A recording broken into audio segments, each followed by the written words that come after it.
Deep in the heart of Germany's Black Forest, there stood a house that had been there for 400 years. The house was old, its wooden beams dark with age, and its roof covered in moss. It sat alone, surrounded by tall trees that seemed to whisper when the wind blew. For years, people in the nearby village spoke of strange things happening there. Travelers who stayed the night would wake up to find their belongings moved. Some heard footsteps in empty hallways. But the strangest thing of all happened in the garden. The garden was wild, with tangled vines and overgrown flowers. The villagers said a woman haunted it. She was a shadowy figure who appeared near the trees, vanishing when anyone got too close. People called her the Whispering Woman. One summer, a girl named Lenny visited the house with her parents. They had rented it for a short vacation, hoping to enjoy nature. Lenny was 12, curious, and loved ghost stories. She didn't believe in them, though. On their first evening, as they sat by the fireplace, Lenny's father laughed and said, "I heard this house is haunted." Lenny's mother shook her head. "Just old stories," she said. But that night, Lenny woke up feeling cold. She pulled her blanket tighter around her shoulders and listened. Outside, the wind made the trees rustle. Then she heard it, a whisper, a soft voice speaking in German, though she couldn't understand all the words. Lenny sat up, heart pounding. "Mom? Dad?" she called, but no one answered. She got out of bed and crept to the window. The moonlight lit up the garden, and then she saw her. A woman stood near the trees. Her figure was misty, like fog. She didn't move, but Lenny felt as if she was staring at her. A chill ran through Lenny's body. She blinked, and the woman was gone.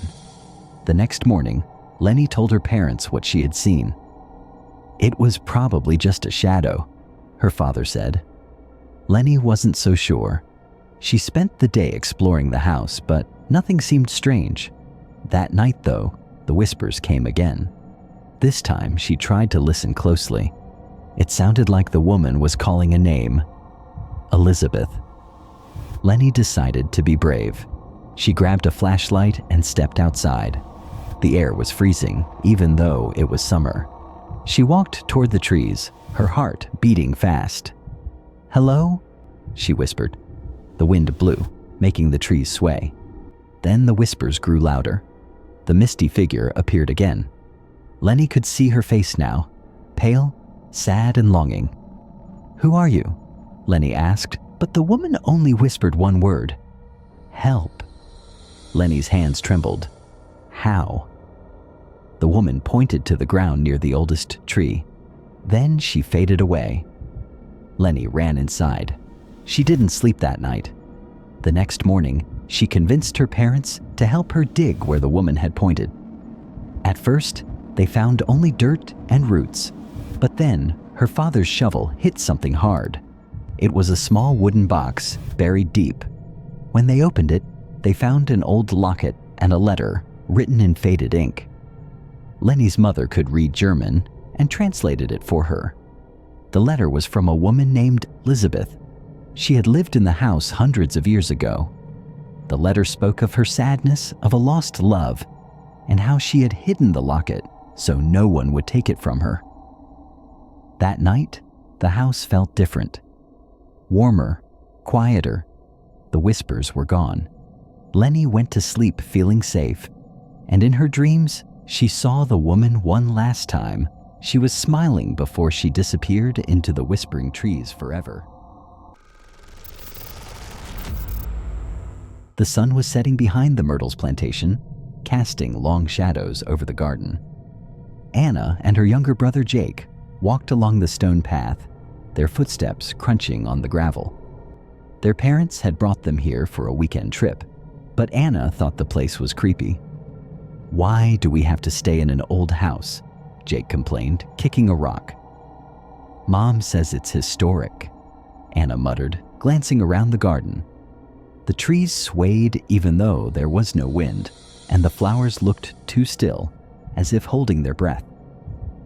"Did you hear about the ghost?" a voice said behind them. Anna and Jake spun around. It was an elderly woman, the tour guide, standing near the porch.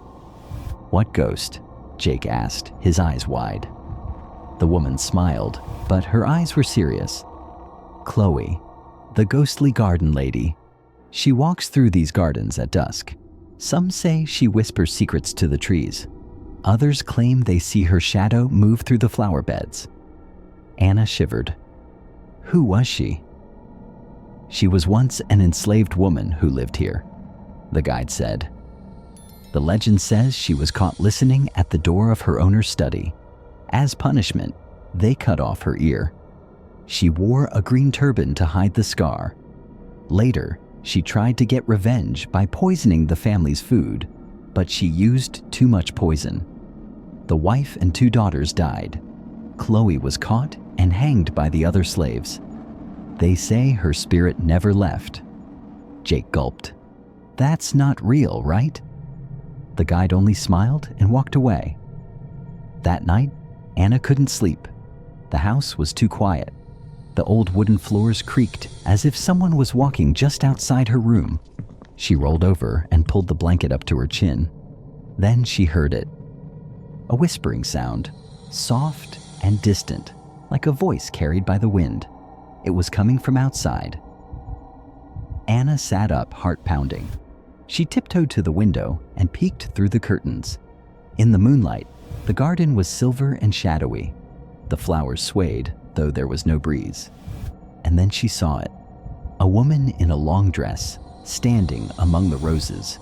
Her head was wrapped in a green turban. Her face was pale, her eyes dark and hollow.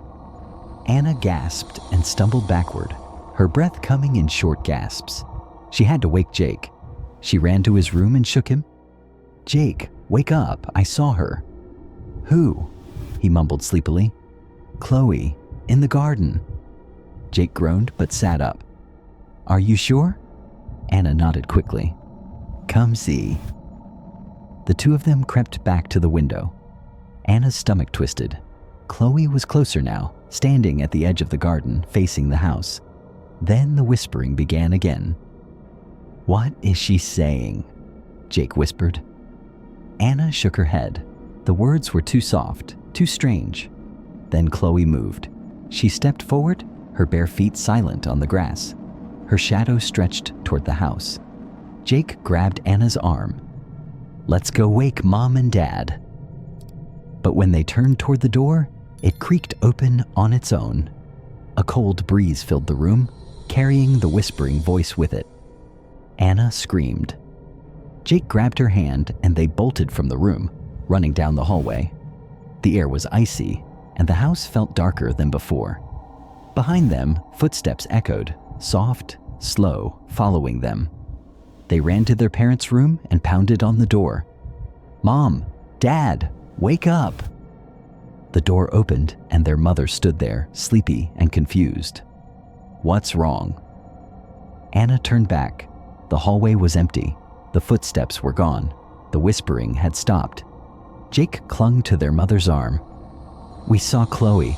She was in the garden, and then she was in our room." Their mother sighed. "It's late. You just had a bad dream. Go back to bed." "But..." "No buts. Come on, I'll tuck you in." Defeated, Anna and Jake shuffled back to their room. Their mother kissed their foreheads and left the door open a crack. Anna lay awake for a long time, listening.